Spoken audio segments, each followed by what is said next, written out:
পাশে মানুষের সাথে আমরা আছি এই বাংলাতে। আপনারা দেখছেন সংবাদ শিরোনাম। দেখলেন তো অনেক কিছু, এবার দেখুন নতুন কিছু। নমস্কার, আমি শ্রাচি। আপনারা দেখছেন সংবাদ শিরোনাম। রেশনের টাকা কেন্দ্র 1 পয়সাও দেয় না, রাজ্য সরকার দেয়। এদিন হুগলির পলাকড় থেকে আবার কেন্দ্র সরকারকে আক্রমণ করেছেন মুখ্যমন্ত্রী মমতা বন্দ্যোপাধ্যায়। লোকসভা নির্বাচনের তৃতীয় দফার নির্বাচন শেষ, তবে এখনো কিন্তু জোর কদমে চলছে রাজনৈতিক প্রচার। এই দিন হুগলির বলাগড়ের বাকুলিয়া থেকে নির্বাচনী জনসভা করলেন মুখ্যমন্ত্রী মমতা বন্দ্যোপাধ্যায়। আর সেই দিনই সেই সভা থেকে তিনি চাকরি প্রার্থীদের প্রসঙ্গ তুলে এনে মোদিকে কটাক্ষ করে বা মোদিকে ব্যঙ্গ করে বলেছেন যে 26,000 জনের চাকরি খেয়ে নিল। মানুষ খেকো বাঘ শুনেছেন, চাকরি খেকো বাঘ শুনেছেন কি বলেছেন তিনি, শুনুন। এমনই একটা রাজনৈতিক দল বিজেপি, যত চোর ডাকাত মস্তান সবকটাকে নিয়ে প্রধানমন্ত্রী শুধু নিজের সকালবেলায় ছবি, ঘুম থেকে উঠলে ছবি, দুপুরে ঘুমোতে গেলে ছবি, বিকালে চা খেতে গেলে ছবি, রাত্রিবেলায় ঘুমোতে গেলে ছবি, কোভিডে ইঞ্জেকশন নিলে ছবি, ওয়াশরুমে গেলেও ছবি, রিক্সায় উঠলেও ছবি, ফুচকা খেলেও ছবি। নিজের এত আত্মপ্রচার ভালো নয়।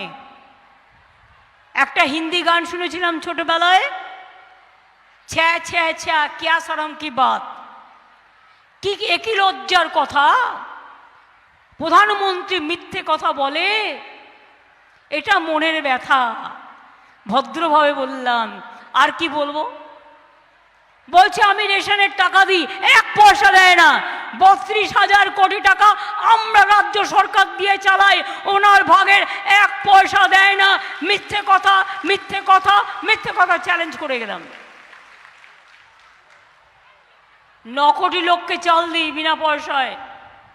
রাজ্যের ভাগে ছিল 9,000 কোটি টাকা, কেন্দ্রের ভাগে ছিল 7,000 কোটি টাকা। গত 2 বছর ধরে আমাদের 9,000 18,000 কোটি টাকা দিয়েছি। আর কেন্দ্রের ভাগে যে 12,000 কোটি টাকা ছিল সেটাও এখনো পর্যন্ত দেয়নি। তার মানেটা কি হলো? মিথ্যে প্রচার বাবু। বলছে সবকো ঘর মে গ্যাস ভেজ দেগা, সবকো গ্যাস দে দেগা। আপনাদের সবাইকে গ্যাস দিয়েছে বিনা পয়সায়? বলছে যে রোজ বিবৃতি দিচ্ছে। দেখুন, আমাদের টাকা নিয়ে আমরা তো বিজ্ঞাপন দিতে পারবো না, কিন্তু ওরা রোজ কাগজে টিভিতে বলছে কি বলছে না, আমি বিনা পয়সায় গ্যাস পেয়ে গেছি, তাই মোদি আমার গ্যারেন্টি, পদ্ম ফুলে ভোট দিচ্ছি। কি অবস্থা, লজ্জাও করে না।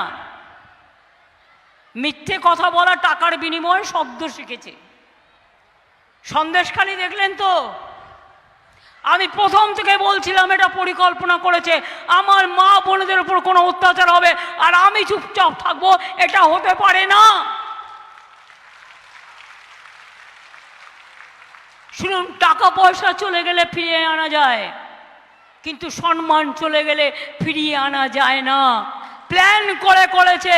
আরে নাটোরে গুরু নাটুদা, নাটের গুরু নাটুদা।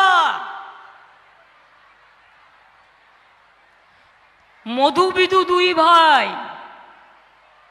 ভোটের প্রচার করে, তাই মিথ্যে ছাড়া গতি নাই, বিদায় দেবার পালা এলো তাই। মাথায় রাখবেন, এবার যদি মোদি আসে সবাইকে দেশ ছাড়া করে দেবে। বলেছিল 5 বছরে 10 কোটি ছেলে মেয়ের চাকরি দেবে, একজন কেউ দিয়েছে? কেউ পেয়েছেন? উপরন্ত 26,000 টিচারের চাকরি খেয়ে নিল।